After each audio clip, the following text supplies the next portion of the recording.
Oke, Hello, hello, hello. yo, kembali lagi guys di Revolusi Rupiah. Setiap Sabtu live stream seperti biasa. Buat teman-teman yang nonton siaran ulang bisa dimajuin videonya sedikit. Dan kita udah berikan timestamp juga buat teman-teman yang join sih bisa tanya-tanya seputar market atau proyek di kripto. Dan untuk hari ini kita bawakan sesuai judul ya, bear flag atau sudah bottom.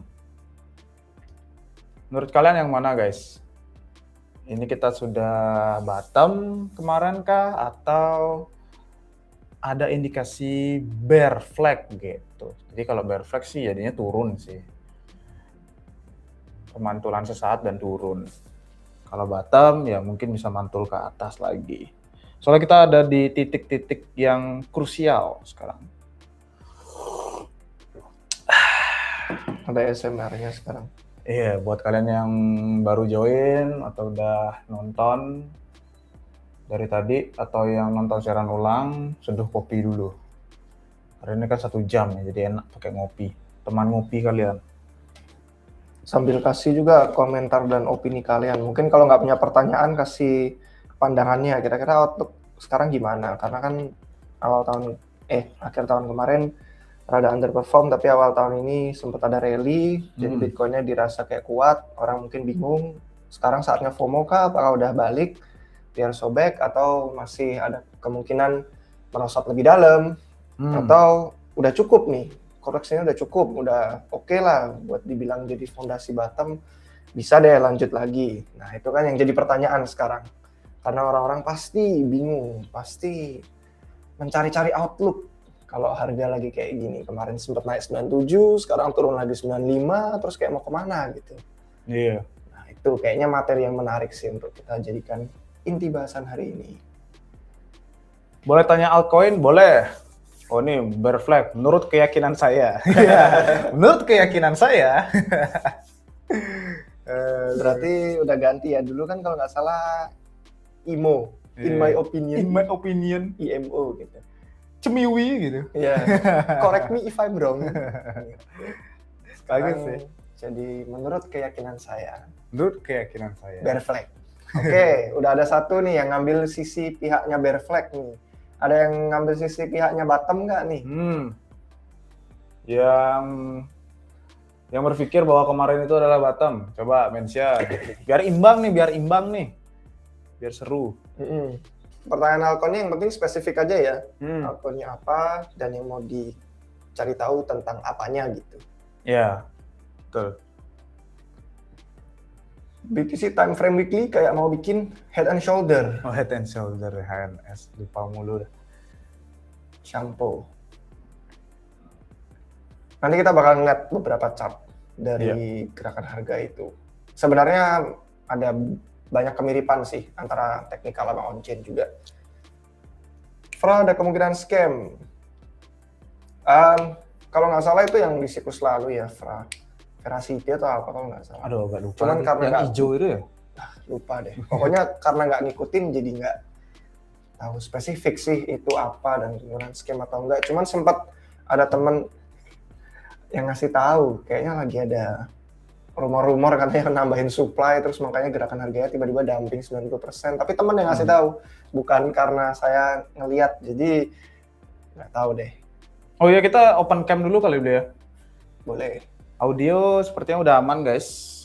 Coba ya, kasih tahu kalau ada masalah dengan audio teknis visualnya juga. Entah itu nge-lag, entah itu gerbek gitu, bisa di komen aja. Oke, kita lanjut lagi. VRA tadi udah, jujur nggak ngikutin lagi VRA dan udah agak lupa sih juga. Tadi aja lupa. Oke, ini ada penyeimbang. Pihak bottomnya. It's time to buy katanya. Kata menurut keyakinan Dia menurut keyakinan. Nggak, biar dia menjadikan. Oh iya, mumpung ngomongin menurut keyakinan, kita mau ngasih tahu juga disclaimer ya guys. Jadi di live stream ini kita ngasih informasi, edukasi, entertainment aja. Jadi kita bukan penasihat keuangan, jangan anggap serius dan jangan ketergantungan dengan informasi yang kita bagikan. Selalu ambil keputusan berdasarkan riset pribadi dan kalian harus tahu itu apa kondisi keuangan pribadi kalian masing-masing. Iya. Betul. Soalnya FOMO itu sangat gampang guys ya. Jadi biar kalian nggak megang kucing dalam karung, harus riset lagi. Kalau nanya itu kan biasa kita nanya antar teman, antar dan lain-lain gitu kan, nanya itu kayak nyari referensi lah, tambahan insight, riset gitu kan, tapi tetap riset mandiri itu wajib gitu. Nah, anggap aja kayak gitu live stream Q&A kita. Karena itu uang beneran guys, itu uang beneran kalian gitu, yang kalian dapat susah-susah. Oke, tadi sampai mana ya? Oh, it's time to buy ya katanya ya, kata Activile. Sudah berimbang nih 1-1 ya.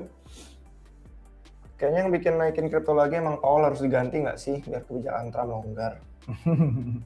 Sebenarnya kalau kebijakan Trump longgar belum tentu ya kan, kalau walaupun diganti juga sama orang baru itu kan Trump kan dari pihak fiskal, habis itu si Powell dari pihak moneter, habis itu kalau Powell diganti ya belum tentu pihak moneternya mau kayak plek ketiplek ngikutin Trump gitu kan, udah gini ya, udah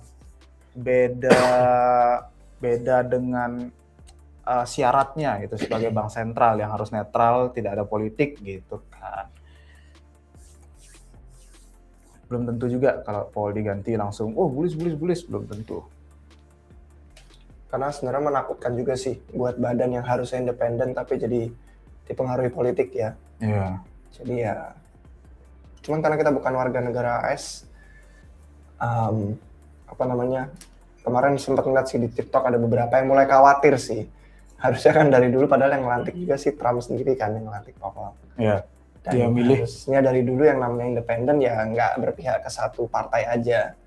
Jadi gerak-gerik kemarin yang bikin heboh itu lumayan rame sih di TikTok warga-warga negara AS. Rame tentang ini deh, yang kekhawatiran independen itu. Iya, soalnya si Powell pun dulu si Trump yang milih guys, dia bestie dulu. Sekarang nggak tahu tuh. Sebenarnya dari partai yang sama juga, iya. sama-sama Republik. Itu dia. Tapi bukan Republik Rupiah. Oke, Project Monad Bang, terima kasih. Apanya yang mau dibahas nih? Monad lumayan banyak soal yang bisa dibahas karena memang ekosistem baru. Jadi mungkin coba kasih pertanyaan yang lebih spesifik lagi, nanti kita bisa share lebih lanjut. Oke, lanjut lagi. Aztec. Menarik nggak? Ada narasi privasinya juga. Betul. Aztec itu udah lama ya guys proyeknya. Udah dari tahun 2021. Sebelumnya juga sempat pakai dulu itu masih gini ya, masih berupa DeFi dulu ya. Habis itu kan mereka pivot juga dia. Pivot habis itu bangun infrastruktur deh kalau nggak salah. Dulu kan proyek DeFi dia. DeFi privasi gitu. Itu pas bear market sempat spekulasi ke sana gitu. Coba-coba gitu maksudnya, coba-coba make gitu. Waktu ditutup itu sempat ada spekulasi kayaknya gara-gara pemerintahan yang dulu lebih ketat dan lebih susah untuk bikin project. Jadi kalau nggak salah mereka akhirnya nutup itu platform DeFi-nya. Saya sempat deposit juga, terus gara-gara dapat notif itu jadi akhirnya withdraw. Dan sekarang sih mereka lebih fokus jadi L2 kalau nggak salah ya, Ethereum yang menawarkan privasi. Kemarin sempat ada ICO-nya, cuman kita nggak ikut karena nggak sempat ngelihat dan riset juga tentang tokennya gimana-gimana. Jadi dia pakai Uniswap. Uniswap ada fitur baru untuk auction dan itu tempat, kalau nggak salah Aztec jadi project pertama yang ICO di Uniswap itu. Selain itu sih belum ngikutin lebih lanjut, tapi yang pasti kita percaya dari segi narasi privasi itu penting banget dan kedepannya aplikasi atau infrastruktur yang menawarkan privasi itu bakal lebih dicari daripada yang tidak ada privasinya. Kalau dulu, tadi aku mau bilang apa ya, lupa ya, dari Aztec jadinya. Oh iya, dulu juga narasi privasi itu tertekan guys, waktu awal-awal itu juga. Makanya Aztec juga kesusahan untuk bangkit waktu itu. Kayak Monero itu kan dulu banyak banget di delisting ya. Karena privasi itu kan dianggap money laundering lah dan lain-lain. Masih belum se-welcome sekarang regulasinya. Jadi masih banyak kontranya dulu. Jadi agak sulit sih pastinya untuk berkembang ya, kalau building something yang berbau narasi itu dulu. Oke, BTW baru ingat ini udah 10 menit, jadi kita mau ngasih recap dulu ya guys. Untuk yang mungkin kelewatan selama seminggu terakhir, ada konten apa aja di Rupiah, sama mungkin ada berita kejadian apa yang sudah terjadi. Kalau misalkan pertanyaan berikutnya nanti kita bakal lanjut lagi. Sekarang untuk intermezzo singkat aja. Jadi dari segi konten Rupiah, kita bisa lihat di YouTube itu seperti biasa kita upload ulang live stream minggu lalu dan itu kita kasih timestamp. Jadi memudahkan untuk yang nontonnya belakangan. Mungkin nggak hadir dari Sabtu, baru sempat nonton di sini. Nah, kalian bisa lihat timestamp di bawah. Bagian deskripsi. Ini kalian bisa langsung skip ke bagian-bagian tertentu, topik-topik yang memang menarik buat kalian aja. Entah itu tentang Monad, Zcash, kita bahas lumayan banyak sih di live stream yang sebelumnya. Ada Monad juga banyak pertanyaannya, Hyperliquid, terus tentang yield, cari yield, sama analisis on-chain. Sedikit aja sih risiko sellingnya, terus sama beberapa pertanyaan-pertanyaan simple lain tentang gimana caranya investasi kripto, pelajaran-pelajaran dari drama yang berlangsung di City Indo belakangan, kayak gitu-gitu. Jadi boleh tuh, menarik untuk ditonton lebih lanjut. Kemudian, kejadian yang tentang Trump sama Powell yang kemarin soal independensi yang di awal tadi sempat kita singgung, itu juga kita bahas di sini. Karena kita bisa ngelihat itu ada dampaknya secara langsung kelihatan di chart-chart yang kayak komoditas. Jadi kayak emas, silver, platinum, itu jadi outperform Bitcoin. Dan itu ya karena turbulensi politik, orang jadi nggak tahu pemerintah mana yang bisa dipercayai, siapa yang independen, siapa yang paling bisa dijadikan hedge di portofolio mereka, akhirnya lari ke logam-logam berharga. Dan tadi sih kebetulan sebenarnya ada yang komentar juga sih ya di sini tentang silver, kayak semua altcoin hancur sementara emas dan perak masih bisa naik. Jadi bisa ditonton lebih lanjut nih di video yang hari Selasa tentang gimana fiat itu makin hancur nilainya. Nama istilah bahasa Inggrisnya fiat debasement. Dan orang-orang jadi kalau pengen hedging, mencari taruhan, alangkah baiknya lari ke emas atau logam berharga lain, tergantung. Cuman kalau di sisi boomer sih mungkin yang kayak silver dan platinum kesannya kayak alt seasonnya mereka, itu alt seasonnya boomers. Tapi kalau megang emas ya itu yang jauh lebih jelas. Tapi versi digitalnya kalau misalkan kalian percaya kripto dan memang udah riset dan bisa menanggung risiko-risikonya dan udah paham tentang semua itu, ya bolehlah ke Bitcoin. Jadi itu beberapa potensi-potensi adanya rotasi. Karena di siklus-siklus sebelumnya biasanya Bitcoin sama emas itu bergerak beriringan dan jarang banget mereka kepecah jauh. Kemudian di video hari Kamis atau Jumat, Kamis kayaknya, ini Mas Novel membagikan pengalaman-pengalamannya karena lagi ada banyak banget kan perbincangan di beranda kripto tentang siklus yang modern ini. Udah berubah, gimana kok ceritanya kayak susah banget untuk bisa menghasilkan dari kripto, dan dia membagikan beberapa hal penting. Ada 3 yang dia bagiin di sini, dan itu dari segi fundamental dan dari segi peluang-peluangnya apa aja sih kira-kira yang bisa diperhatiin. Karena kripto bukan cuma masalah trading aja, dan dia share pengalamannya gimana bisa tetap make money tanpa kita harus mantau chart 24 jam. Jadi itu beberapa edukasi yang menarik sih di minggu ini. Untuk shortsnya kalian bisa lihat sendiri di setiap harinya. Dari segi judul sih biasanya udah ketahuan topiknya apa, jadi kalian bisa tonton sesuai sama bagian-bagian yang menarik buat kalian. Habis itu di Twitter kita nggak begitu banyak nge-share, tapi ada poin-poin yang menarik.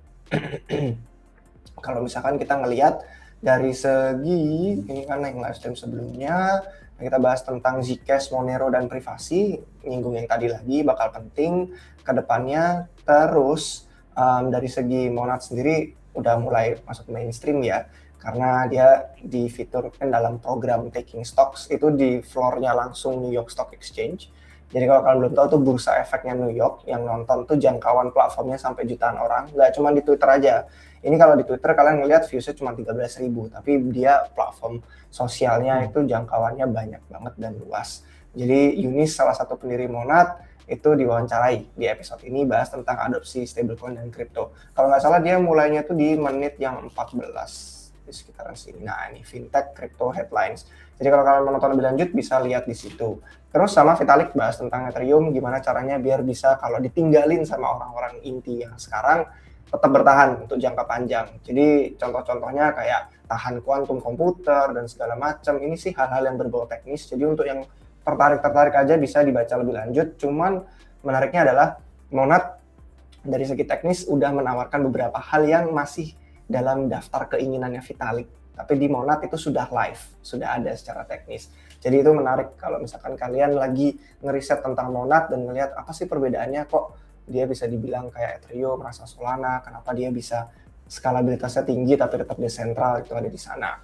Terus sisanya nanti kita bakal bahas lebih lanjut ya tentang market dari segi on-chain, itu ada pantauan-pantauan menarik karena gerakan harga kemarin yang sempat pump itu jadi bikin orang bertanya-tanya apakah bakal sustainable lanjut, kita merangkak menuju momentum bullish, mungkin menyentuh all-time high baru dalam beberapa minggu ke depan, atau malah kurang kuat dan bisa dianggap kayak ini masih masuk dalam trend bearish. Jadi masih bear market, mungkin harusnya kita belum melihat kenaikan lagi, tapi lebih ke kayak bear flag. Nah itu pertanyaan yang tadi di awal kita udah sempat bahas ya, sama ini sih tentang tweetnya Nikita yang ngomongin soal Ada juga yang nanya juga. platform Yaping, apakah mati.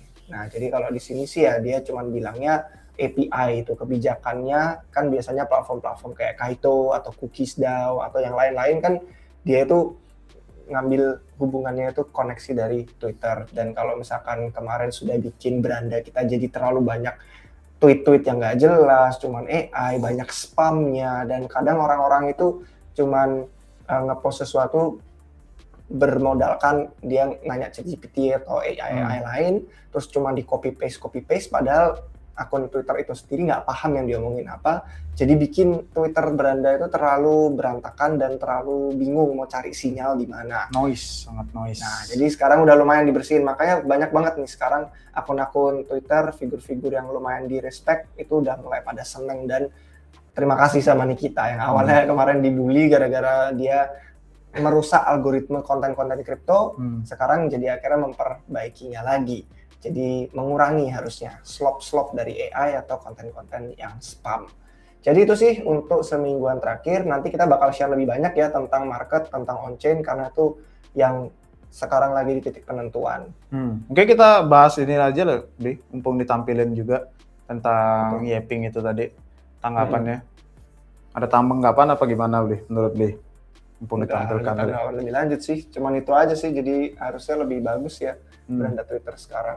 Dan menurut saya kalau misalkan kalian punya profil Twitter terus pengen kayak mungkin cari opportunity di Web3, ya dari dulu yang namanya opportunity itu nggak ada yang easy money. Semuanya butuh skill, semuanya butuh waktu, semuanya butuh modal. Jadi nggak bisa cuman asal memanfaatkan ChatGPT yang gratis, nanya gitu kan. Apa itu Bitcoin, apa itu Ethereum, terus copy paste, terus minta bikinin chart, terus ditaruh ke Twitter. Jujur saya jadi dulu juga males banget kalau nge-scrolling Twitter itu isinya cuma copy paste dari AI doang, karena itu bukan yang kita butuhkan di market yang luar biasa volatil, ada banyak aset kripto, ada banyak hal yang harus di riset, terus jadi ngelihatnya cuma isinya spam AI doang, jadi kesannya kayak nggak belajar dan nggak dapat info. Jadi menurut saya kalau kita pengen kayak bikin reputasi di Twitter, punya akun yang mungkin bisa sukses nanti di Web3, ya harus original, harus sesuai sama apa yang kita tahu. Kalau misalkan memang kita mantaunya katakanlah DeFi, ya kita bisa bahas tentang pengalaman-pengalaman DeFi kita, itu jauh lebih menarik. Kalau pakai AI-nya cuma untuk benerin grammar aja, karena saya tahu kan nggak kita semua fasih bahasa Inggris, nggak apa-apa, tapi infonya itu dari kita sendiri kan.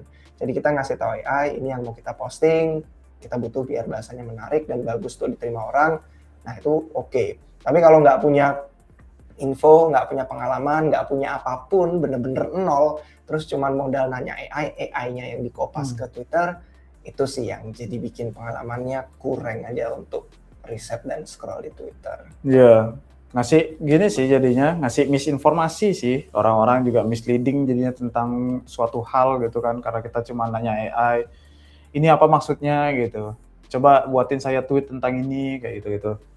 Jadi sering juga baca kayak beberapa itu yang panjang-panjang atau yang pendek gitu, kayak kok agak beda gitu. Jadi emang riskan ya. Lebih baik quality dibandingkan quantity kayak gitu. Soalnya itu kan udah termasuk easy ya. Kayak yaping gitu, kayak maksudnya yaping ini ya, yaping yang kayak jelasin proyek tinggal bawa ke ChatGPT atau AI yang lain, kayak itu udah sangat easy. Jadi kredibilitasnya dipertanyakan. Ya mengurangi noise sih sejauh ini bagus. Dan mengurangi juga yang gini, kemarin kan juga dikurangin nih untuk apa tuh namanya kreator di X juga kan, bahwa yang hadirinnya mereka atau follower yang bisa ngasilin duit itu kan dari yang centang biru aja. Maksudnya yang nge-view postnya dia. Jadi ya berbeda sih bakalan Twitter jadi ya timelinenya. Nggak yang engagement farmer atau yapping aja gitu.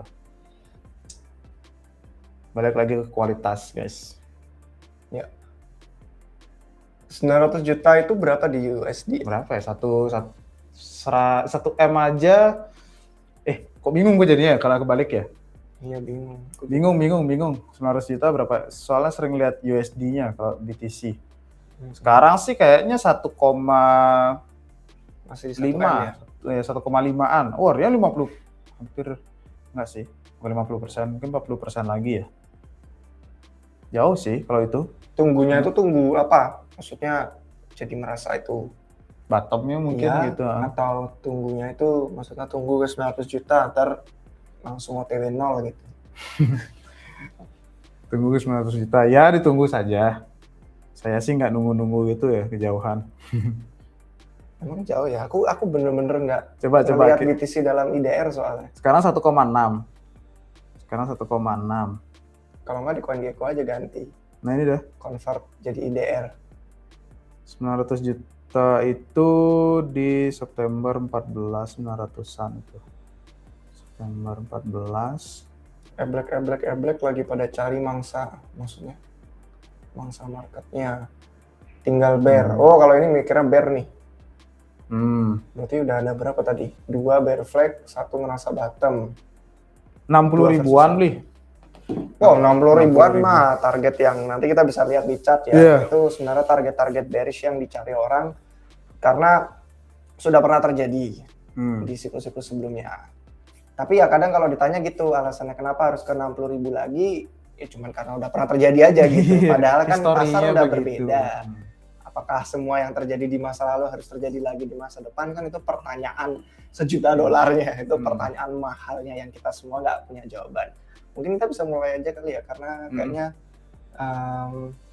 kumpulin lagi di bawah bisa, siapa tahu jadi meminimalisir ini kalau orang mau nanya market udah sekalian udah dibahas. Iya.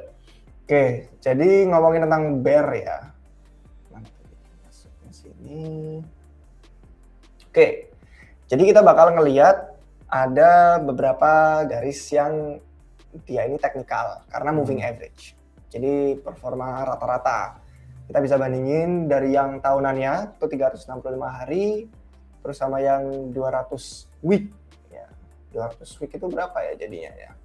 200 minggu. Tapi pokoknya itu yang biasanya dipantau secara ini apa namanya? Teknikal. Dan kalau misalkan mau dibagi yang setahunnya biasanya sih kadang dibilangnya 52 week juga sih. Pokoknya garis yang ini ya. Ini pokoknya antara 365 hari atau 52 week lah. Pokoknya itu moving average yang kalau misalkan kita ngelihat dari siklus-siklus sebelumnya, ini kita semoga kelihatan ya di layar dari Januari 2018. Pokoknya dari siklus 2018 ya kan, ini kan kenaikan yang gila-gilaan gara-gara didukung sama altcoins. Jadi ada ICO boom, ya kan, Ethereum sudah lahir, terus ada banyak banget hal yang kenaikannya tuh 100 sampai 500x gitu. Cuman pada akhirnya menciptakan bubble, gelembung apa yang akhirnya pecah, bust. Dan kalau di sini kita ngelihatnya yang setelah COVID. Jadi ini pemulihan setelah ICO boom, ada COVID. Terus 2021 ini kemarin yang dibantu oleh banyak entitas yang viral sampai kayak SBF, FTX gitu-gitu. Terus dia membentuk double top karena kita waktu analisis di tahun itu kita merasa dia ini gorengannya SBF pakai dana yang seharusnya tidak dia pakai, yaitu nasabah exchange-nya. Terus sampai akhirnya banyak yang rungkat karena efek domino ke penurunan harga yang signifikan dan tiba-tiba ada banyak yang merugi dan bangkrut. Ada explosion-nya Terra Luna, ada Three Arrows Capital hancur, ada Celsius, Genesis, FTX, ya kan, sampai di bottom-nya sini. Terus ini ya kita melihat siklus modern yang sekarang. Pokoknya setelah FTX collapse, sudah masuk ke tahun 2023 sampai ke tahun 2026 sekarang. Nah, kalau misalkan kita ngelihat ya, sebenarnya setiap kali gerakan harga itu jebol dari yang 365 day moving average atau 52 week moving average, itu selalu dia akhirnya nyentuh ke 200 week moving average-nya. Jadi kalau misalkan kita ngelihat setiap kali ini jebol, itu dia jadi nemu bear bottom-nya di sini, ya kan, jadi floor-nya lah, dasarnya, fondasinya. Kemudian ini sebenarnya unik karena ini black swan kan, COVID gitu kan. Tapi kalau kita zoom out ya sebenarnya ini tren yang memang market lagi pengen pulih, lagi pengen naik gitu loh. Kalau nggak ada COVID ya kita bisa ngelihat kenaikan ini itu memang magnetnya pasar saat itu momentumnya bullish gitu. Makanya kan nggak peduli ada COVID terjadi pun langsung singkat gitu kan pulihnya dan dia balik ke laju yang sebenarnya dia pengen kemana gitu. Nah cuman ya kalau misalkan kita ngelihat setiap kali itu jebol, ya ini kan gara-gara double top dia masih kuat, dia masih di situ, tapi setelah lepas dia jadi resistance kuat banget dan selalu ngejemputnya itu bear-nya itu bottom-nya kita ngelihat di bawah atau nyentuh di 200 week moving average ini. Nah kalau misalkan kita ngelihat di siklus modern, kita belum pernah kan jebol, kita masih kuat banget tuh di moving average yang ini, udah 2 kali jadi support yang kuat, baru sekarang nih beneran jebol ya kan. Baru sekarang beneran jebol dan akhirnya orang-orang mulai merasa skenario bearish-nya adalah kalau dari dulu setiap kali dia jebol dia lemah dan harus nemu bottom di moving average yang 200 minggu, kenapa yang sekarang tidak gitu loh. Jadi setelah kita melihat kasus-kasus itu ya make sense kalau orang-orang yang bearish merasa mau nggak mau kita bakal jemput di 200 week moving average yang mana ini di kisaran 57.000. Jadi kalau kita buletin ke 60.000 mungkin mirip sama yang tadi dibilang dalam segi IDR itu 900 juta rupiah ya. Yeah. Jadi itu sudah pernah terjadi sebelumnya dan tidak pernah tidak kena. Kalau ini udah jebol, jebol kena, jebol kena, jebol kena, jebol masa nggak kena. Nah itu pemikirannya yang bears gitu kan. Itu yang pertama, bukti pertama untuk merasa bearish untuk trend bearsnya. Terus ini bukti yang keduanya ya, kita ngelihat kalau ini dari segi model harga on-chain. Kalau di on-chain tuh kelihatan profit loss-nya orang karena kebaca semua secara transparan di blockchain-nya Bitcoin. Nah kita ngelihat 2 garis kalau di sini. Short term holder cost basis itu untuk koin yang dipegang kurang dari 5 bulan. Jadi benar-benar jangka pendek banget, ya kan, beli bulan lalu, jual sekarang, atau trading jangka pendek. Terus yang di sini itu realized price. Dan kalau realized price ya rata-rata secara on-chain, tapi benar-benar umum banget, dia nggak ada filter-filter khusus yang kayak koin-koin Satoshi yang udah mati, atau miners, atau password yang hilang, kayak gitu-gitu. Jadi secara garis besar kalau kita ngelihat di sini, kurang lebih polanya adalah sama ya, kita time frame-nya dari siklus bull yang 2017-18 ada ICO boom, ini 2021 double top yang terus ada FTX collapse, dan ini siklus yang modern. Kita ngeliat kalau dia udah nggak kuat jebol di short term holder cost basis-nya itu, yang mana metrik yang dipantau sama trader jangka pendek, mereka sensitif banget sama harga, itu langsung menjemput realized price-nya, ya kan? Dan ini juga kurang lebih sih sama ya, kita nggak pernah nggak menjemput bottom-nya di realized price kalau short term holder cost basis itu udah jebol. Ya kan, jebol nggak kuat tembusnya di sini, jebol nggak kuat tembusnya di sini. Polanya pokoknya mirip deh, dia jebol nggak kuat tembusnya di sini, kecuali yang di sini sih dia jebolnya dia bisa balik lagi double top karena yang tadi asumsi kita melihatnya itu adalah gorengan SBF untuk berusaha bikin Bitcoin. Waktu di sini sih targetnya 100.000 ya, cuman ternyata nggak jauh banget dari yang tadinya 6264 jadi cuman ke 69 doang, karena emang udah ada banyak metrik bearish divergence sebenarnya dari sini. Cuman gara-gara dipaksa pump, jadi akhirnya ya baru ketahuan bangkrutnya entitas-entitas yang terlalu leverage berlebihan dan nggak manajemen risiko. Tapi ya akhirnya menunjukkan kalau udah jebol dari short term holder basis itu nggak kuat, ketemunya bear, nanti bottom di realized price. Nah, polanya mirip di siklus modern ini ya, dia benar-benar kuat, makanya kan sepanjang tahun 2023-2024 kan kita bilang, pantau nih short term holder cost basis, karena setiap kali dia turun dan nggak kuat, itu jadi support atau jadi resistance pertanyaan untuk para bulls dan bears yang berperang. Garisnya gitu kan, pertahanan mereka apakah bakal lanjut atau momentumnya justru makin melemah. Dan sekarang ya kita sudah bisa melihat itu apakah bakal jemput realized price lagi. Karena udah 3 kalinya ini jebol. Kalau di siklus sebelumnya sekalinya jebol udah langsung jemput. dan langsung jemput, tapi di sini udah 3 kali jebol tapi belum kejemput-jemput di realized price-nya. Apakah kita pasang jaring di situ make sense? Karena ya sekali lagi kalau history itu berulang, semua yang udah terjadi, kenapa sekarang kok kasusnya unik, kok bisa nggak terjadi? Poin kedua untuk orang-orang yang merasa bearish, harus nih kejemput nih realized price $57.000 atau mau dibulitin 60.000 lah, at least kena ke sana. Nah, sekarang kita lagi di harga 98 ribuan dolar, terus habis beberapa hari lalu 98, terus turun ke 95. Jadi short term holder cost basisnya sih bener-bener lagi dipertarungkan di situ. Nah, terus kemudian yang terakhir nih, poin yang ketiga. Kalau misalkan kita cuma ngelihat dari siklus yang kemarin aja nih. Dari tadi kan kita ngelihatnya 2017-2018. Kita ngelihat yang kemarin aja deh terakhir 2021. Mungkin banyak dari kalian yang masuk di sini karena channel YouTube-nya RR juga di 2020. Jadi pas pandemi, pas bearish, terus pas mulai momentum bullish lagi masuk ke bull market pertama channel YouTube RR. Nah, mungkin ada dari kalian yang nonton di situ. Kalau misalkan kita ngezoom in di sini aja, sebenarnya ya mirip banget loh gerakan harga yang kita lagi perhatikan sekarang dengan gerakan harga yang waktu double top 2022. Nah, pertanyaannya sekarang adalah apakah kita bakal mengulangi tahun 2022? Karena kemiripannya itu kita melihat ada double top di sini dan ini dip-nya tuh koreksinya menakutkan banget karena dia setelah jebol dari short term holder cost basis dia langsung ketemu di true mean price. Jadi kalau misalkan kita ngelihat di sini juga udah 2 kali gitu kan. Dia udah pump, jebol, pump, jadi kayak double top kan. Dan ini udah scary gitu loh, menakutkan sampai hampir ke true mean price. Kalau sini ya sekarang udah. Kemarin pas bener-bener turun 80.000 tuh, kalau nggak salah minus 30%, 35% deh. Orang panik, takut, udah ngerasa bear market, apalagi udah akhir tahun kan, kayak wah bener deh, mengulangi siklus 4 tahunan lagi gitu.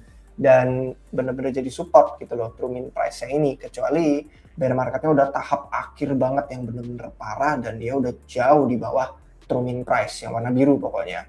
Nah sekarang jadi kayak mirip banget. Apakah ini double top yang sama gitu kan? Dia udah double top, dia udah pernah mendekati true mean price, terus nanti nih udah di short term holder cost basis kan, nggak kuat jadi resisten, terus merosot jadi bear flag. Jadi akhirnya ya udah kena resisten terus di short term holder cost basis, turun terus sampai jauh di bawahnya true mean price. Apakah itu pola yang sama kayak 2022? Double top, nggak kuat, resistance, turun, lower high, lower low, ya kan, sampai akhirnya di bawah true mean price. Nah, kalau sekarang di bawah true mean price itu di bawah $80.000. Kalau misalkan kalian ngeliat tweet Republik Rupiah, itu sebenarnya sih kita sempat bilang untuk target bearish-nya itu memang ada beberapa kemungkinan kalau kita bisa turun sampai ke 70.000 karena ada ruang kosong yang kita bisa lihat di antara 72 sampai $82.000.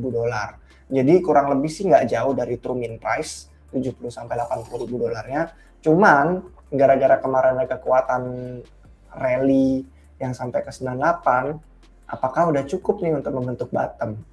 Nah, cuman ya kalau melihat dari pola sih bearish. Ada 3 poin untuk orang-orang yang merasa di pihak bear flag tadi. Make sense kalau history bakal berulang dan memang pasar Bitcoin akan mengikuti harga itu. Jadi itu dari sisi pihak yang bear flag. Nah, gimana dari sisi pihak yang udah bottom? Apakah ini udah bottom? Justru gerakan harga sekarang itu kuat untuk kita mau lanjut lagi.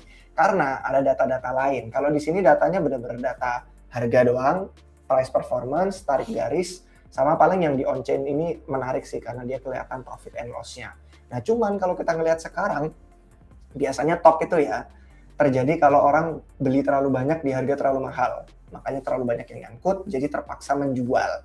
Nah, bedanya adalah kalau di siklus dulu, setiap kali kita ngelihat gerakan harga yang hancur kayak tadi, yang jadi bear flag, terus akhirnya double top, terus nggak kuat, itu ada banyak kehancuran besar. Kalau di 2018 itu ICO boom, ya kan banyak banget yang rungkat, banyak banget orang kehilangan duit, jadi mau nggak mau kalau mereka beli terlalu banyak, terlalu mahal dan nyangkut, ya terpaksa menjual. Nah, kalau di sini itu adalah FTX collapse, Treasury Capital, Terra Luna, banyak kalau di sini berkali-kali bertubi-tubi alasan untuk orang terpaksa ngejual koin, mau nggak mau gara-gara portonya udah terlalu banyak di atas, terlalu nyangkut. Sekarang apa gitu penyebabnya? Karena kita belum melihat kejadian-kejadian yang separah tragedi-tragedi ICO boom sama Three Arrows Capital, ya kan, Terra Luna, FTX itu belum ada. Jadi kalau kita mau bandingin harus melihat di siklus ini kejadian-kejadian kayak MicroStrategy rungkat atau krisis finansial global atau kejadian-kejadian lain deh pokoknya yang bukan cuman turun 30% doang. Karena kemarin alasannya kita dari 10 Oktober itu kan turun sampai $80.000, masa cuma gara-gara penurunan itu terus langsung bearish? Karena yang sebelumnya untuk bisa turun sedrastis dan sesignifikan itu ada lebih banyak faktor gedenya. Penurunan 30% mah aman gitu loh, tapi yang jadi bikin hancurnya kan ICO boom, kalau di sini ada Three Arrows Capital, FTX. Jadi ya apa penyebabnya sekarang? Karena kalau misalkan kita ngelihat justru dari segi supply lagi nggak banyak yang nyangkut. Kemarin waktu turun ke sampai 80.000 ini itu 70%, mungkin kalian bisa ngelihat di live stream kita waktu akhir tahun lalu, itu kita sempat ngeliatin tuh profilnya beda banget sama yang sekarang. Profilnya di sini itu tipis banget karena kebanyakan yang merah, yang short term holder itu gedenya di sini. Profilnya di sini, di harga-harga tinggi, di harga-harga yang bikin mereka nyangkut semua, dan waktu turun harganya ke 80.000, mereka pada tenggelam semua, nyangkut semua. Sekarang udah beda, profilnya sekarang gedenya di sini. Artinya apa? Artinya yang nyangkut pada jual di harga bawah, dan orang yang percaya Bitcoin beli di harga bawah, itu sekarang nge-hold. Lihat profilnya. Sekarang yang nge-hold itu bahkan short term holder ya, yang jangka pendek ya, bukan yang long term holder, itu pada belinya di harga bawah kemarin. Nih lihat merahnya gitu kan, di harga $84.000. Jadi dengan penurunan dari 97 kemarin sempat naik, sekarang balik ke 95 lagi, mereka masih nggak tenggelam. Mereka masih bullish, kuat, momentumnya nge-hold karena dalam profit, masih belum rugi. Ini udah pindah, kemarin profilnya gede di sini pada nyangkut, sekarang udah pindah ke bawah. Artinya kemarin lebih mirip top karena banyak yang nyangkut. Sekarang lebih mirip orang-orang yang percaya Bitcoin udah mulai pada buy. Makanya sekarang kita ngeliat profil gedenya dari antara 80.000 sampai 97 ribuan dolar di sini. Jadi ya itu salah satu faktor pendukung bottom, karena biasanya bottom itu begitu. Orang-orang sudah mulai pada kapitulasi, yang nyangkut pada jual terpaksa, yang percaya pada mulai masuk di bottom. Dan ini udah mulai poin 1. Ini untuk mendukung yang pihak yang tadi merasa udah bottom. Nah, terus kalau misalkan kita ngelihat lagi, ini dari segi profit. Yang ini menarik banget nih, karena kalau misalkan ya, kita ngelihat short term holder, itu udah pasti dia beli dan jualnya itu dalam jangka pendek, cepet, dan makanya kalau kita ngelihat profitnya dia itu 100%, artinya semua short term holder itu menguntung, dalam untung, artinya harga memang naik-naik terus. Bahkan meskipun harga udah di ATH 120, tapi kemudian naik lagi ke 123, ya untung terus 100% short term holdernya.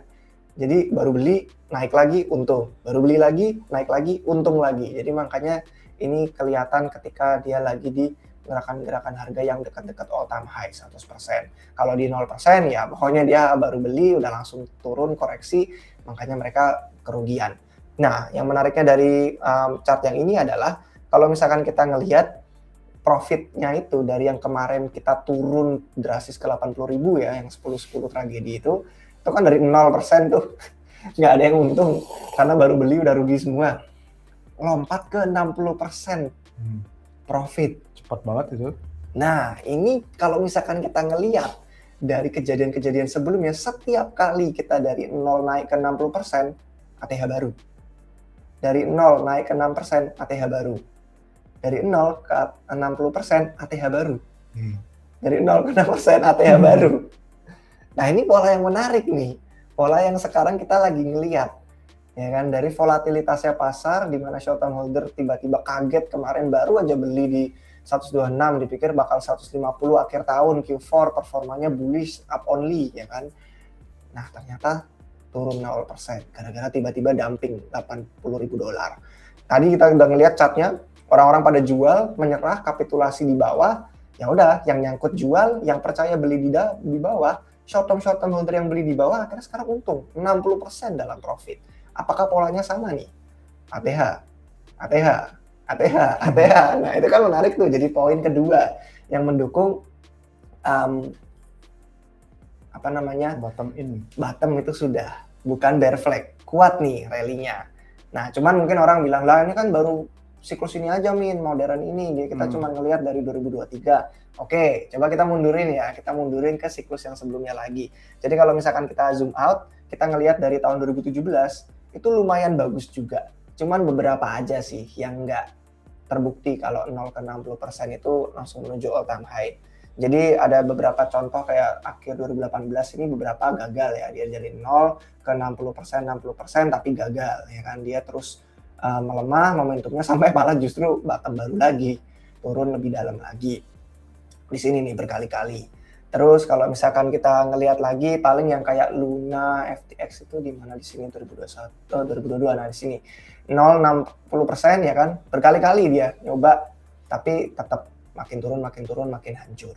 Cuman itu tadi, ini karena apa? Karena ICO boom hancur. Ini karena apa? Karena ada FTX collapse. Di sini apa black swan-nya? Apa penyebabnya orang dari 0% untung 60% nggak pengen nge-hold lebih lanjut karena mereka nggak tenggelam. Mereka nggak terpaksa menjual kayak kapitulasi kemarin.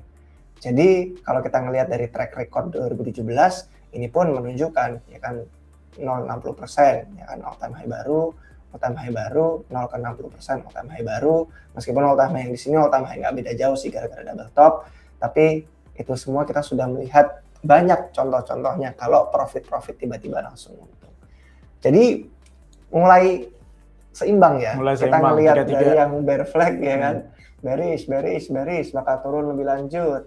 Terus di sini kita melihat bullish, fondasi udah mulai kebentuk ternyata untuk bisa dibilang bottom. Intinya kita sekarang lagi di titik penentuan, di tengah-tengah banget.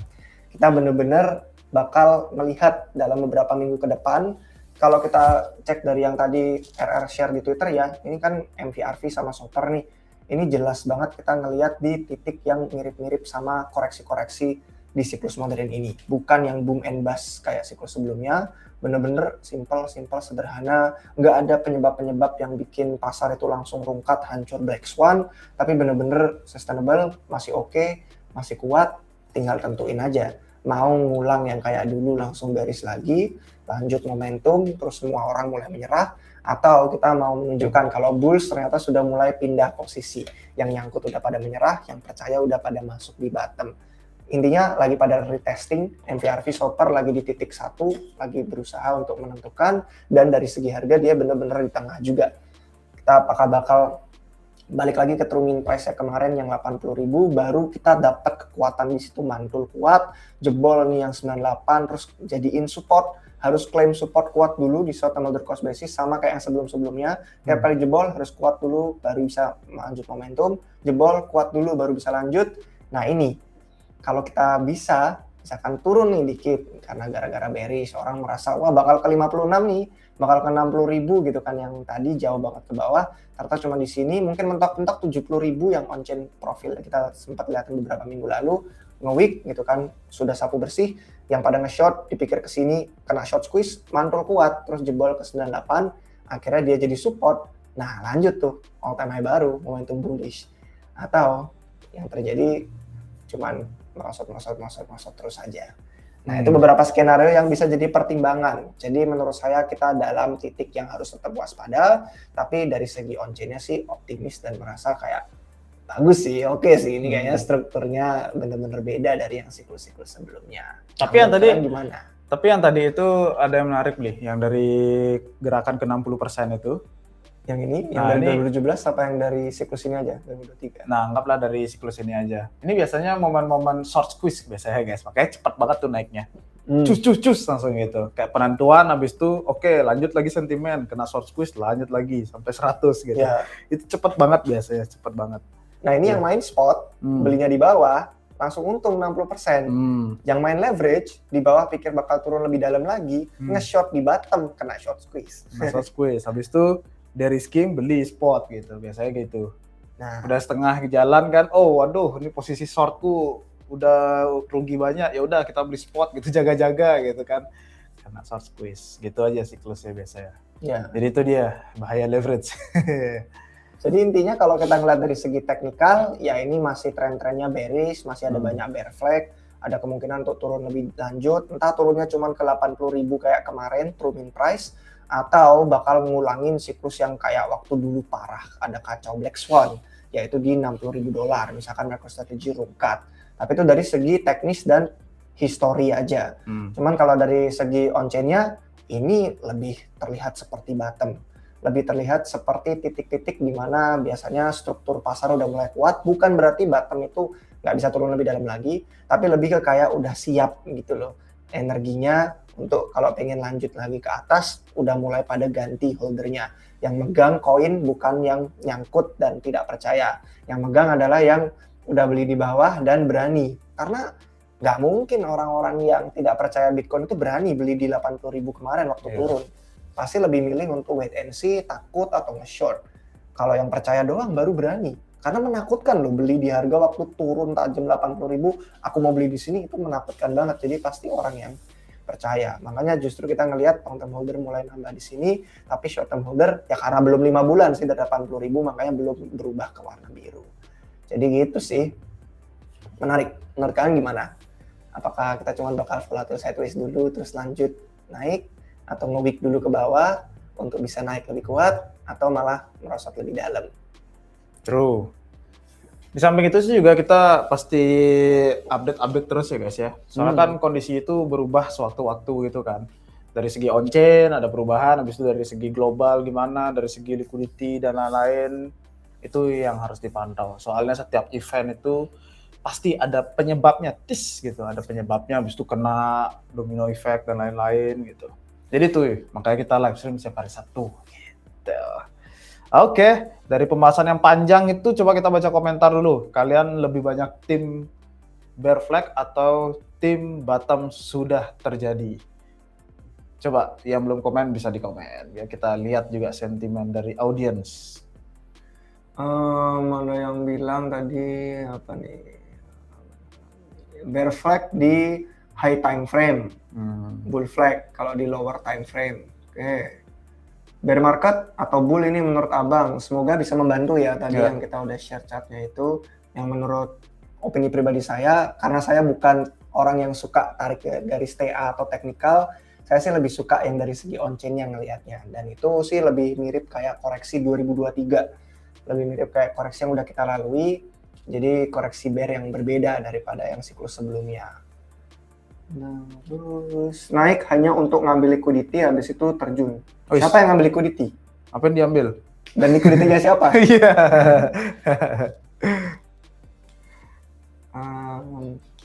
Ini jawab Aska Sukma Bear. Di atas tadi, Bear. Oke. Bear. Udah kumpulin USDT, menunggu BTC 74, semoga nyampe. Oke. OTW 150. Oke. Bagus ya, berimbang ya, ini berimbang. Yang bullish hanya rupiah, naik terus bros, 15 rupiah up only. Oke. Gua percaya sama tesis kalau ada top baru, tapi bukan ATH baru, terus lanjut ke winter. Top baru? Iya, lower high kan berarti. Ya, artinya kan memang nggak kuat momentumnya. Lower high. Jadi dia itu apa namanya? Mantul lebih lagi. Tapi kenapa dibilang top baru kalau bukan ATH top baru? Sih. Berarti kan nggak tahu penyebutannya aja. Local bottomnya sudah sesuai penjelasan Bro David dan on-chain data. Waduh, justru dari penjelasan ini justru kita membandingkan keduanya. Ya, berimbang gitu. Iya. 3 dan 3 tadi kan. Dari segi teknikal, dari segi price performance secara historis, justru lagi bear flag, lagi ada kemungkinan kita bakal merosot lagi. Cuman karena udah pernah terjadi sebelumnya, mungkin terjadi lagi. Tapi dari segi on-chain, strukturnya sih udah mulai bikin fondasi kalau pengen lanjut. Kalau sentimen semuanya baik sih, fondasinya artinya udah oke gitu. Kalau sentimen lanjut baik gitu. Tapi kalau perang tiba-tiba terjadi dan lain-lain kechaosan di global kan pasti ada efeknya lagi. Mungkin itu jadi jawabannya. Kalau misalkan kayak tadi kita bilang kan, ini ada alasan-alasannya gitu di siklus sebelumnya. Alasan-alasan yang membuat pasar itu hancur parah, jadi orang mau nggak mau terpaksa jual. Di siklus ini kan belum ada nih. MicroStrategy masih belum bangkrut gitu. Terus krisis finansial global belum terjadi. Perang dunia ketiga ya kan. Jadi kayak ya apa gitu yang harus membuat orang-orang jadi terpaksa mau jual lagi karena takut bear market gitu. Kalau di siklus sebelumnya soalnya itu faktor-faktor penyebabnya yang kuat banget. Tapi yang menariknya sih dari awal tahun ini ya, kita kan udah ngeliat tuh kayak kemarin ada Venezuela, dan asetnya masih antang-antang aja loh, Bitcoin gitu. Nah, Dan Iran juga lagi rusuh, mata uangnya anjlok. Bisa jadi itu jadi fiat debasement mereka kan gitu. Fiat debasement. Tapi internet diputus di sana, nggak bisa beli BTC. Dong lagi gimana dong? Pakai Starlink jadi orang orang-orangnya. orang yang monitor situation, Iya bener. bukan yang terdampak langsung. Bukan yang terdampak langsung. Tapi itu udah dari yang kita lihat kemarin-kemarin ya masih antang-antang aja dari berita-berita besar itu. Soalnya kalau sekarang kan banyak banget ya kita lihat bertebaran lagi narasi-narasi menakutkan tentang perang dunia ketiga. Kayak kita tuh kalau ngelihat kilas-kilas balik gitu, itu sebenarnya banyak banget kok yang ketika market lagi turun pasti banyak ada konten-konten yang menyeramkan gitu. Tapi nggak semuanya pasti terjadi, nggak semengerikan itu bakalan gitu. Ya semoga aja kedepannya juga gitu ya. Itu sih biasanya apa tuh namanya indikator-indikatornya gitu. Ketika orang lain udah pada takut, semuanya udah pada takut, wah ini dunia bakal berakhir gitu. Soalnya kalau kita lihat-lihat kan sekarang sentimennya emang kayak gitu ya. Perang dunia, perang dunia, perang dunia 3 gitu. Sampai di Polymarket rame ya yang prediksi gitu kan. Dan ya semoga aja tidak terjadi chaos itu. Soalnya balik lagi geopolitik itu emang ancang-ancang. Setiap negara pasti punya. Kalau Iran dibom sama Trump bearish apa bullish? Nah itu pertanyaan. Sebenarnya rada kurang gimana gitu ya pertanyaannya, karena kan jadi kesannya kayak kalau ada orang yang kena bom gitu marketnya gimana, jadi pertanyaannya beda gitu loh. Iya. Kayak meme itu loh, pernah lihat nggak meme dinosaurus ada meteor gitu kan? Oh, ada yang Terus meteor. kayak, waduh financial market gitu kan. Padahal price in gitu. kan. Ya mungkin karena terbiasa kita ngelihat kalau di Twitter itu kan ada banyak akun-akun anonim yang digen banget gitu loh. Jadi mereka itu semua dimonetize, semua dicari keuntungan finansialnya. Padahal sih ya kayak ada gimana aja gitu sih bacanya. Coba ada apa lagi tadi ya? Untuk token yang supply-nya terbatas, tidak terbatas. Apakah tidak cocok diinvest? Seperti Kanton yang supply-nya tidak terbatas. Ethereum tidak terbatas supply-nya. Ya, down nih kan. Ya kalau ditarik dari 2017, bagus gitu. Sebenarnya kalau ngomongin supply terbatas sama tidak terbatas, pasar itu ada dua sisi, supply sama demand. Dan kita harus ngelihat dari dua-duanya. Karena market, ekonomi, harga, valuasi, itu semua terbentuk gara-gara keseimbangan dua itu. Apakah supply banyak, demand-nya dikit, supply dikit, demand-nya banyak, atau supply dan demand sama-sama banyak, atau supply demand sama-sama dikit. Itu jadi kayak jungkat-jungkit. Dan dua hal itu sih harus kita perhatikan, karena nggak bisa cuma dari satu sisi doang. Karena kalau kita ngeliat dari satu sisi doang, ya bantal saya, kasur saya, itu supply-nya cuma satu. Cuma itu doang yang pernah ditidurin Bang David gitu kan. Itu supply-nya terbatas. Tapi kalau demand-nya tidak ada, ya nggak ada yang mau beli. Sedangkan fiat, supply-nya tidak terbatas. Bisa di-print kapanpun oleh siapapun. Demand-nya banyak karena orang mau nggak mau harus punya uang fiat untuk transaksi sehari-hari. Jadi ya bukan masalah satu sisi supply-nya aja. Yang penting dilihat demand-nya. Karena Bitcoin menurut saya karena demand-nya juga sih. Bukan karena supply-nya tidak terbatas. Karena sebenarnya nggak pengaruh mau 1 juta atau 19 juta atau 21,1 juta atau 1 billion gitu. Nah, itu nggak pengaruh sebenarnya angkanya seberapa spesifiknya. Yang lebih pengaruh adalah yang ditawarkan tuh fiturnya apa dan demand-nya, kenapa orang pengen itu. Yang mana kan kita bisa ngeliat, oh dia yang satu-satunya proof of work, distribusinya udah paling jauh, battle tested, dan dia udah nggak berubah-ubah dengan banyak upgrade, jadi nggak ada banyak yang mengontrol, data desentralisasi, nggak bisa semena-mena disita, dirampas orang, dia narasinya emas digital. Nah itu kan yang bikin orang pengen demand-nya beli.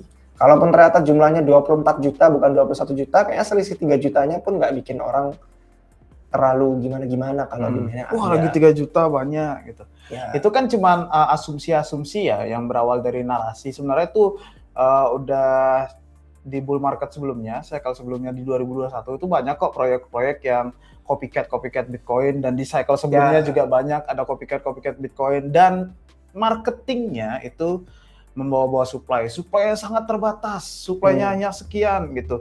Ya kalau nggak ada demand buat apa gitu, mau supply-nya dibuat satu gitu, habis itu kalian bisa beli cuma 0,0000, kalau nggak ada demand buat apa gitu. Cuman itu aja, itu cuman bahasa marketing ya istilahnya ya. Karena ya itu acuannya Bitcoin gitu, karena yang udah sukses Bitcoin gitu sih. Cuman itu aja guys, marketing aja itu kok. Kalau supply tidak terbatas, maksudnya infinity gitu kan, kita kan harus tahu gimana mekanismenya dia ngeluarin token, gimana dia mekanismenya dia ngebakar token gitu. Contohnya Ethereum gitu kan, dia punya mekanisme itu aja pelajarin. Jadi belum tentu yang supply-nya banyak itu jelek, belum tentu yang supply-nya itu dikit itu bagus gitu. Jadi tidak sesimpel itu memandang suatu hal gitu. Sama aja kayak kemarin kan, wah kalau suku bunga di-cut bullish lagi nih, nggak sesimpel itu gitu, nggak sesimpel itu. Kita sering nerangin hal itu bilang nggak sesimpel itu kok.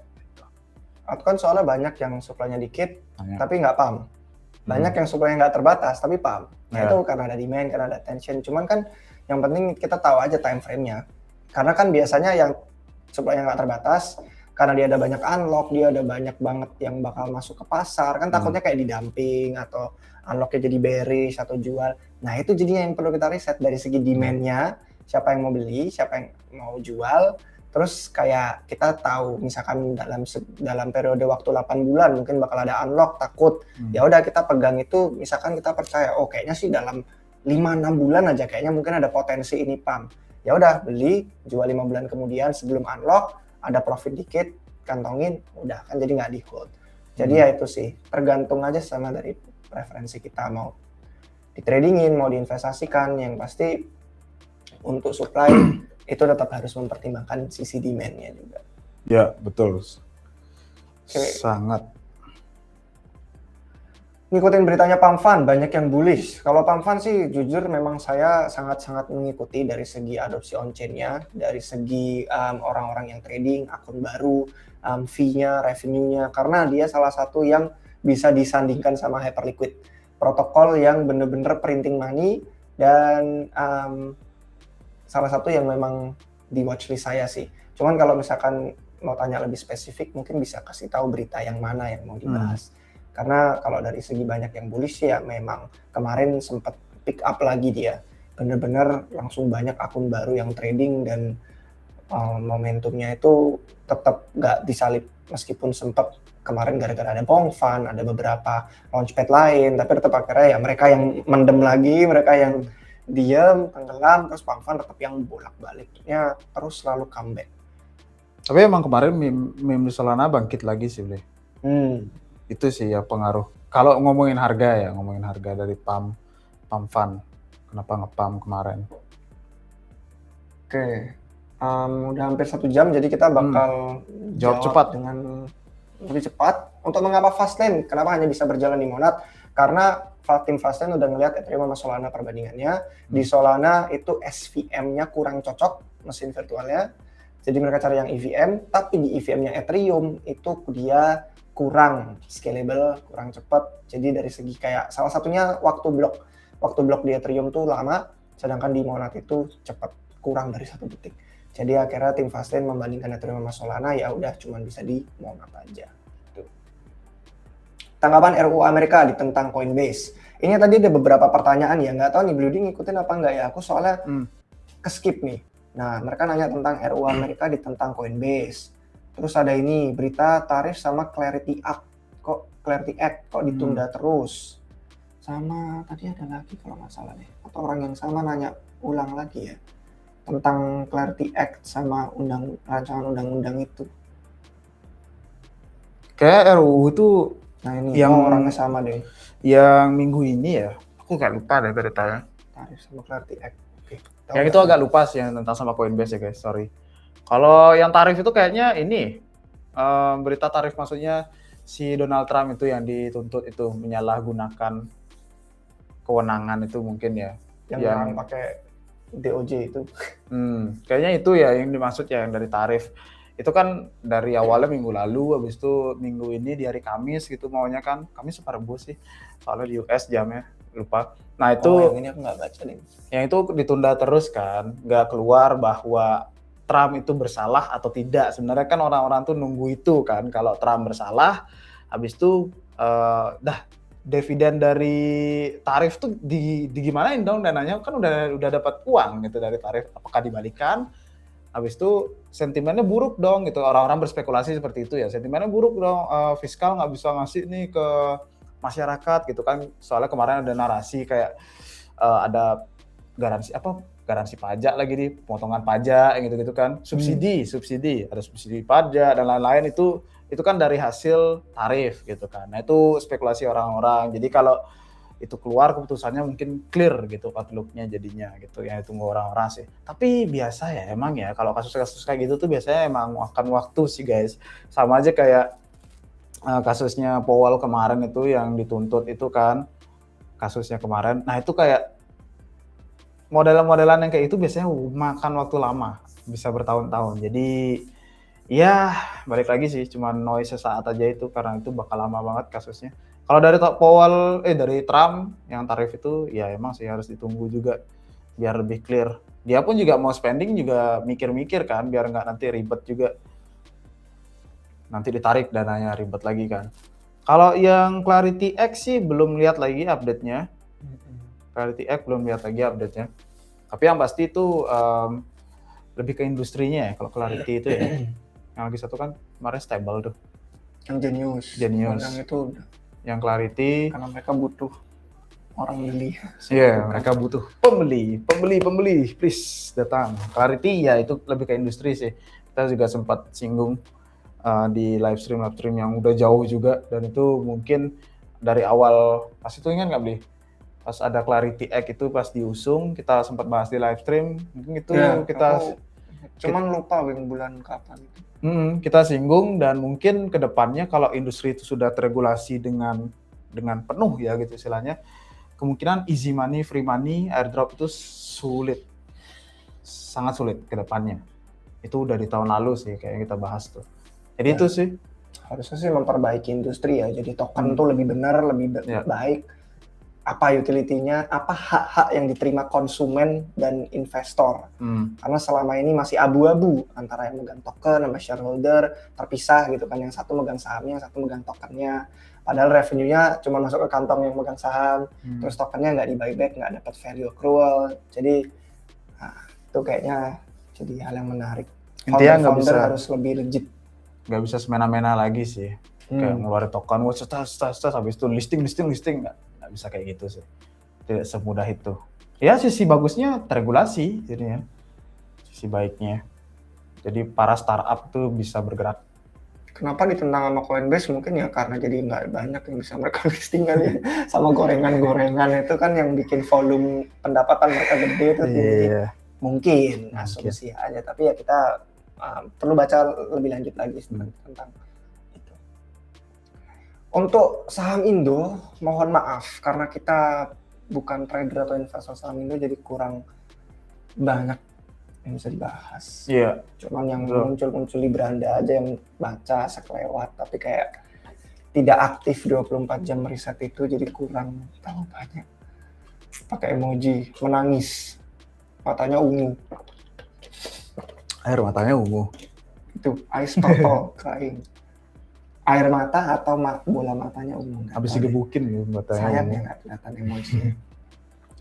Untuk tutorial staking Monad, singkat aja ya. Untuk yang belum tahu bisa langsung buka di app.monad.xyz. Ini untuk semua hal yang kalian tidak tahu tentang Monad. Kemungkinan besar jawabannya ada di sini karena di sini udah lengkap dari segi bridge, swap, app hub, terus sama cari reward. Nah untuk stake itu salah satu yang pertama. Kalian tinggal pencet di sini, langsung ke scroll yang bawah. Ada 2 tempat yang bisa dijadikan tempat kalian bisa staking langsung sama validator.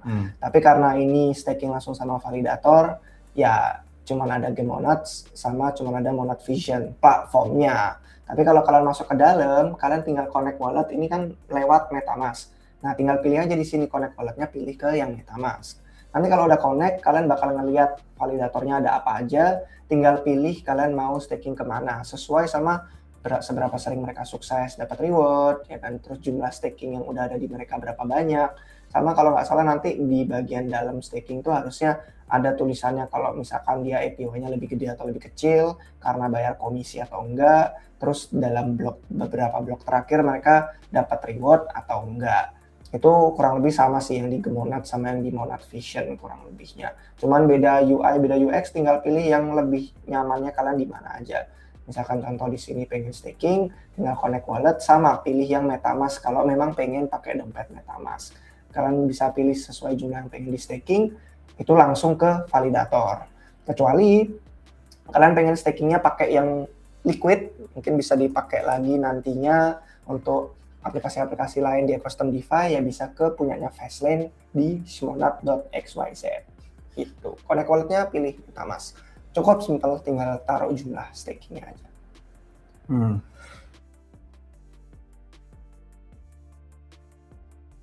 Gede. Kalau yang dari wallet sih kayak tadi ya kita lihat di jimonad.com itu ada gini ya. Wah, kameranya overheat lagi. Kalau yang langsung dari wallet sih ada di backpack ya, bukan promosi, tapi itu emang ada yang langsung direct dan commissionnya 0 juga. Kalau kita lihat di tadi di validator, dia kan jadi salah satu validator juga di Monad. Jadi itu yang direct di wallet di HP gitu. Kalau yang mau simpel-simpel Desktop aja. juga atau HP aja? Kayaknya sih di HP. Belum lihat di desktop. Kayaknya sih itu yang lebih simpel gitu. Soalnya MetaMask itu kan udah dari zaman bahula ya. Misalkan mau coba-coba wallet yang baru, banyak yang bagus-bagus juga UI-nya gitu. Kalau mau jelajah wallet itu. Kalau LST itu salah satunya. Ya, selain ini ada kayak Kinsu, ada Magma gitu. Oke, ada info nggak terkait Polymarket untuk keluarkan tokennya? Ada rumornya akan mengeluarkan token, apalagi foundernya sendiri pun di Twitter udah pakai ticker ini Poly. Dan udah beberapa kali dibahas tentang ada kemungkinan meluncurkan token, dan ya sejauh ini sih sepertinya rumornya memang terbukti benar sedang dimasak, karena dari akun official foundernya sendiri yang sering bahas tentang ticker Poly. Untuk narasi prediksi marketnya sih memang semakin kedepannya bakal makin mainstream. Sekarang aja udah mainstream banget. Orang-orang nggak tahu kripto itu apa, tapi tahu pasar prediksi itu apa. Jadi ya narasinya bakal tetap harusnya dapat traction. Cuman kalau dari segi token, apakah harga token dan performanya menarik? Ya, yang pasti ada banyak saingan prediction market. Selain ini dua gede, Polymarket sama Kalshi, nggak tahu Kalshi bakal ngeluarin token atau enggak. Ada juga yang kecil-kecil eksperimental lainnya di ekosistem kayak Solana dan Monad itu. Makanya banyak sekarang orang trading di Polymarket untuk spekulasi dapat airdrop token Poly. Iya. Banyak yang rugi, banyak yang untung. Balik lagi, guys. Balik lagi punya info ordernya apa enggak? Iya. Atau cuma mau spekulasi, coba-coba iseng-iseng ngilangin gabut. Jangan gede-gede gitu. Bang, sektor gaming kok pada naik? Wah, malah nggak tahu nih. Nggak tahu tuh kalau gaming. CoinGecko apakah beneran naik? Yeah. Ada berita apa, beli ngikutin nggak? Kurang ngikutin untuk sektor gaming. Karena saya tipikal orang yang suka ngegame karena gamenya asik. Bukan karena gamenya ngasih duit. Kalau gamenya ngasih duit tapi nggak asik, saya cenderung bosen biasanya sih. Kayak dulu zaman-zamannya waktu play to earn, banyak game-game yang ngasih insentif, wah ini bisa mendapatkan uang. Tapi kalau nyobain yang nggak asik, saya sih biasanya jadi nggak lanjut. Gitu. Beda tujuan aja. Iya. Tujuan main game. Belum lihat sih lagi token gaming. Soalnya nggak ada mainin soalnya. Gimana prospek stablecoin Ripple yang dipakai BlackRock bisa buat deflasi token XRP atau enggak ke depannya? Wah, kurang ngikutin XRP deh. Pokoknya XRP dari dulu alasan naiknya sih bukan karena fundamental ya, tapi karena crowd-nya, karena attention-nya, karena demand-nya, karena market-nya. Jadi mau dia ada pengumuman prospek stablecoin atau enggak sih, dari dulu sih selalu ada yang dia nge-pump. Entah karena digoreng juga nggak tahu, karena kan supply-nya kebanyakan masih centralized di tim intinya doang. Jadi ya itu sih. Gak banyak yang bisa kita bahas dari XRP. Oke, sudah. Ini sudah. Ini sudah. Katanya besok Selasa persidangan tarif. Banyak yang asumsi tarif Trump ilegal. Ini tadi udah disinggung ya sama beliau. Ada tambahan lain nggak selain itu? Kalau nggak diundur ya, Selasa itu lagi ya. Soalnya terus diundur. Selasanya mereka, Rabunya kita berarti. Oke. Tidak diundur. Midterm election beli 2026 rata-rata bearish untuk saham BTC. Pasti ikut. Itu kebalikannya kan insentifnya. Itu berdasarkan gini aja tuh. Aku lupa siapa penciptanya itu ya, namanya cycle tentang midterm election year itu. Election gitu. Election ya itu ya. Election itu kan pemilu ya, midterm election years di US itu dominan agak bearish gitu. Maksudnya bukan berarti wah bearish gitu, bukan gitu, tapi returnnya biasanya kecil gitu, pertumbuhan aset itu. Tapi nggak 100% gitu. Kalau kalian tarik ke belakang itu nggak 100% benar gitu. Pasti ada aja yang berbeda. Itulah namanya cycle, nggak 100% pasti gitu kan. Walaupun mungkin bisa dibilang agak beriringan, tapi nggak 100% pasti gitu. Aku malah belum lihat, menarik. Ntar mungkin share beli kalau ada chartnya. Setiap 2 tahun setelah pemilihan. Pemilu midterm, oke. Lah ya akhir bulan cut nggak beli? Lah iya akhir bulan cut nggak beli. Cut apa nih? Tadi ngomongin apa tadi? Lagi ngomong cut rate terus dia baru keinget mau nanya tentang itu mungkin. Oh kalau cut rate sih nggak ada sih, nggak ada. Dekat-dekat ini nggak ada. Kayaknya 3 bulan ke depan lagi deh. Terakhir aku lihat di CME. Yang mau bikin aplikasi itu gimana bang? Soalnya kalau dicek on-chain banyak whale belanja, entah itu timnya. Check on-chain only bisa BTC. Gimana maksudnya? Ini pertanyaan dari mana nih ya?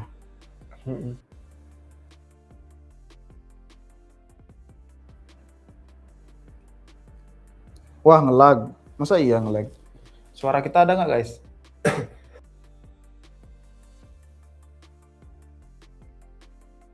Yang mau bikin aplikasinya. Kok kayak gagal paham ya? Iya, agak gagal paham sih ini. Soalnya kalau dicek on-chain, ini platform cek on-chain atau dicek secara on-chain, banyak whale yang belanja, entah itu timnya atau ngomongin Bitcoin ya berarti ya? Yang mau bikin aplikasi itu gimana bang? Ya itu dah. Antara dia nanyain platform cek on-chain atau ada suatu proyek yang mau bikin aplikasi, habis itu dia ngecek secara on-chain banyak whale yang belanja. Nah, itu. Oh nggak ada, tapi kerja yang lanjut. Oke, nanti kalau udah ada penjelasannya baru kita. Iya. Di Bekal Bang, bahas Monad beli. Mohon maaf ya hari ini cuman sedikit aja tadi pas lagi ada yang nanya tentang staking dan lain-lain. Mungkin nextnya kita live stream itu pokoknya di kisaran jam 12 WITA atau sampai setengah 1 WITA. Biasanya kita udah mulai. Jadi kalau mau lebih early tanya, nanti kita bisa bahas lebih lanjut. Cuman di live stream sebelumnya sih udah sering ya bahasan tentang Monad, sama untuk playlist khusus tentang Monad juga kita udah bikin. Jadi kalau ada yang punya pertanyaan lebih mendasar ada di playlist ini. Tapi kalau pertanyaan-pertanyaannya lebih sensitif, time sensitif, lebih tentang yang sekarang terkini itu ada di siaran ulang live stream. Pokoknya semua yang durasinya di atas sejam. Ini beberapa live stream terakhir sih ada banyak bahasan tentang Monadnya. Iya. Atau yang lebih terkini biasanya Twitter langsung. Atau Twitter kalian pengen ya Twitter Republik Rupiah, Twitternya Indonats juga itu Monad Indonesia. Tinggal follow jadi nggak ketinggalan nama tweet yang barunya. Oke lanjut lagi, narasi LST. Narasi LST in general apakah udah tenggelam? Ya sebenarnya sih lebih ke kayak fungsinya kan yang dicari LST-nya gitu. Yeah. Bukan token governance-nya. Karena terlalu banyak memang dari siklus lalu semua aplikasi, semua fitur, semua infra kayak butuh token governance gitu. Semua pengen dibikin desentral padahal biasanya timnya pun tetap ngambil keputusannya nggak desentral. Yeah. Karena dia udah ada perusahaannya sendiri, biasanya labs-nya gitu. Sedangkan yang decentral DAO-nya cuma foundation, tapi cuma ya proposal yang itu pun nggak on-chain gitu kan. Jadi kalau nggak on-chain ya orang udah setuju proposal tertentu, belum tentu timnya mau ngelakuin gitu. Jadi akhirnya ya bukan ngomongin ini spesifik LST aja sih. Cuman menurut saya dari segi narasi ya untuk token governance LST-nya sih enggak, cuman kalau untuk fungsinya sih ya masih kepake tetap karena proof of stake baru kayak Monad kan butuh, makanya Fastlane TVL yang paling gede, APR-nya paling gede, dan yield-nya paling gacor. Dan kalau orang mau pakai di ekosistem DeFi biasanya sih dia udah mendukung LST-nya Smon. Sebenarnya balik lagi ya, ketika ada suatu inovasi, entah itu aplikasi di kripto atau apapun itu ya, ada inovasi itu pasti terbentuk narasi nantinya karena suatu inovasi yang bagus dan diadopsi dan membantu dari segi fundamental di infrastruktur tersebut itu bisa jadi narasi baru. Contohnya kayak LST itu awal-awalnya kan ada di Ethereum, karena Ethereum kalau staking itu harus lewat validator dan lain-lain, ada minimal Ethereum-nya, minimal 32 ETH baru bisa jadi validator gitu kan. Jadi itu sangat ribet dan dibuatlah inovasi LST Liquid Staking Token yang dimana itu kayak pertama kali itu kan Lido gitu. Jadi kita bisa staking berapapun nominalnya. Nah itu banyak tuh orang-orang adopsi. Habis itu karena banyak yang adopsi, banyak demand, muncullah supply-supply baru. Contohnya ada yang bersaing buat LST baru, platform yang berbeda biar nggak centralized di Lido aja. Jadi dari segi secara general ya, ini infrastruktur LST masih digunakan dan masih punya fundamental di bidang DeFi. Tapi kita nggak ngomongin token spesifiknya, maksudnya token governance mereka gitu. Kalau secara infrastruktur mereka dibutuhkan gitu untuk di DeFi gitu. Jadi balik lagi sih, itu dia kalau ngomongin narasi ya udah nggak seheboh dulu karena dulu ya itu dianggap masih barang baru gitu kan dan suatu inovasi yang bagus gitu. Narasinya pasti digembor-gemborkan gitu. Kalau sekarang ya back to fundamental aja, fundamentalnya masih kepake gitu. Tapi nggak seheboh dulu gitu. LST, LRT gitu kan, liquid restaking token gitu kan. Itu udah 2022-2023 sih itu. Oke. CME katanya mau memperluas koin di kripto, ada ngikutin nggak? Kurang ngikutin, cuman tahunya CME katanya mau jadi 24 jam ya. Iya. Info faucet yang gurih atau mulung koin atau mining. Wah, justru sejak nggak ada lagi faucetnya Bitcoin, itu semua faucet jadi nggak menarik lagi. Iya, nggak menarik. Dulu zamannya cloud mining gitu kan, cuman nyalain tab window desktop aja gitu kan, itu udah bisa ngeklaim kayak 0,5 BTC kayak gitu-gitu. Jadi ya zaman-zaman dulu lah waktu masih mining BTC, masih zamannya dia harganya belum fantastis. Kalau sekarang sih kurang suka sama yang namanya faucet-faucetan testnet, terus nyoba-nyobain koin mining kayak gitu-gitu karena sudah terlalu banyak koin dan token. Jadi terlalu banyak supply yang beredar, udah over banget dan demand-nya itu bakal lebih pinter ke depannya, bakal lebih memilih-milih, bakal nggak kesemuanya dicap-cip-cupin sampai kembang kuncup dan terbang kemana-mana gitu. Jadi ya akhirnya daripada menghabiskan waktu, mending melakukan hal yang lain yang lebih produktif, skillnya lebih up, bisa dapat ROI lebih tinggi gitu. Iya. Itu bukan eranya lagi sih ya. Tolong move on aja. Oke, nggak nge-lag sama sekali, aman. Kalau shutdown tanggal 30 percaya nggak Bang? Internet saya berarti sorry. Shutdown belum update lagi sih mengenai shutdown itu. Meta Infofy sudah mati, emang dari dulu juga tidak ada metanya karena itu cuma Gorengan saja. gorengan, orang nggak ada cari duit mudah easy money gitu-gitu. Kopas-kopas AI pengen dapat duit padahal nggak menawarkan value gitu. Iya. Isinya spam. Begitulah realitanya guys. Oke, kita tinggal penutupan. Paling terakhir ini aja sih pesan yang bagus sih ini kayaknya buat ke audiens. Oke. Bahas yang lagi rame, influencer yang buka kelas, apakah buka kelas kripto harus ada lisensi sertifikasi? Karena sekarang banyak yang buka kelas dengan cara flexing sport car. Jadi banyak anak muda sekarang ingin kaya instan. Jadi pesan saya adalah ini bukan cuma di kripto, bukan cuma di aset keuangan, saham gitu-gitu, tapi juga bahkan di media sosial yang lebih sederhana, entah itu media sosial traveling, entah itu fashion, entah itu model, makeup, apapun itu, yang namanya internet itu nggak ada filter. Jadi saran saya adalah semua yang ada di internet, apalagi sekarang dengan makin berjayanya AI, harus lebih dipilah-pilih mana yang benar, mana yang sesuai, mana yang gimmick, mana yang cuman untuk menjual, mana yang bener-bener legit ya kan. Karena dari sejak tahun 2000-an deh pokoknya internet sudah mulai mainstream, orang-orang punya internet di HP, udah ada media sosial, itu jadi hal yang sangat-sangat umum banget untuk orang jadi saling membanding-bandingkan, terus melihat yang banyak ada flexing, ada yang bisa selalu jalan-jalan ke luar negeri, ada yang bisa beli barang mahal, ada yang bisa sukses, kaya, instan, bla bla bla. Itu semua semakin merajalela di kripto, di saham, di Indo, di luar negeri, di topik-topik lainnya, kategori lain. Itu memang cuma fenomena internet dan media sosial secara umum aja sih. Jadi memakan audiens yang rawan dengan konten-konten berbau flexing. Jadi saran saya adalah hati-hati dan jangan percaya apapun yang too good to be true. Ya, kalau memang kalian lihat masa sih umur 19 gitu kan, umur 10 ya kan, perintis gitu kan, terus udah bisa beli apa segala macam ABCD sampai Z, ya sebaiknya sih dipikir secara nalar aja sih, apakah memungkinkan. Kok kayak too good to be true ya? Kalau too good to be true ya jangan mau mendengarkan apapun itu. Dan seperti disclaimer yang selalu kita bagiin di RR, semua konten kita itu informasi dan edukasi belaka. Jadi jangan sampai mau percaya dan ngikutin dengan buta. Itu sih. Betul, internet itu sangat luas ya, Kak.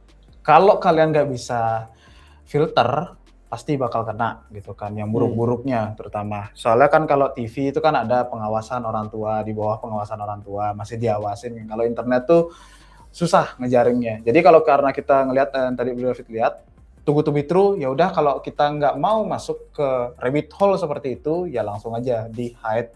Kan ada fitur hide lah atau not interest gitu. Itu bisa mengurangi kenoisan dari sosmed. Kalau saya sih biasanya kayak gitu ya. Kalau konten-konten yang udah apaan sih ini, flexing nggak jelas, ada kayak gini-gini, too good to be true dan lain-lain, langsung saya hide, not interest dan lain-lain. Soalnya saya pengen buka sosmed biasanya cari meme gitu. Cari hal-hal yang menghibur gitu, refreshing. Biasanya kalau mau kerja lagi fokus, buka sosmed hiburan gitu. Jadi harus dibatasi diri kalian. Jangan jadi doom scrolling, kebanyakan mimpi, jadi gampang terkena janji-janji manis seperti itu. Itu sih. Ya, itu pesan terakhir penutup kita untuk live stream hari ini. Kayaknya sih nggak ada pertanyaan lagi. Oh, paling cuma ini bahas Monat Bang lagi turun lagi. Ya, sayang sekali ya. Kapan ya kita bisa ngeliat dia Bang? Ya. Yang namanya price action jadi sekali. Banyak yang bisa dibahas. Soalnya kalau mau dibahas ya apa ya udah. Volume semuanya juga lagi sepi. Volume semuanya lagi sepi juga kok. Jadi BTC aja masih merangkak itu. Belum tentu tembus gitu. Balik lagi sih emang lagi boring, market itu jujur lagi boring dan view kita juga kelihatan makin turun karena emang market boring gitu kan. View juga turun karena orang-orang wah bear market dan lain-lain. Tapi yang believe in something biasanya yang bisa memetik gitu. Ya, semoga saja semuanya bisa memetik. Intinya adalah kita sangat berterima kasih karena meskipun waktu lagi tidak seru dan retail kemarin ada chartnya yang ngasih tahu si YouTube itu lagi menurun banget statistiknya, tapi kalian tetap stay tune, kalian entah nonton dari YouTube atau nonton dari Twitter itu tetap nonton kita, semoga berfaedah ya, jadi tidak menghabiskan waktu kalian tapi bisa ngasih insight yang berharga, karena pertanyaan-pertanyaan kalian ini ya bikin live stream itu jadi seru dan kita jadi bisa banyak bahas berbagai topik, nggak cuma satu itu aja. Jadi ya terima kasih guys sudah nonton sampai akhir. Sampai jumpa di live stream berikutnya lagi. Setiap hari Sabtu 12 sampai 12.30 WITA, tergantung kita udah siapnya kapan. Tapi kalian bebas nanya apapun di Telegram dan Discord juga, bahkan sebelum live stream hari Sabtu itu. Ada lagi mungkin dari Budi? Sekian aja mungkin, sampai jumpa lagi guys di live stream minggu depan. Cheers. Yuk. Cheers.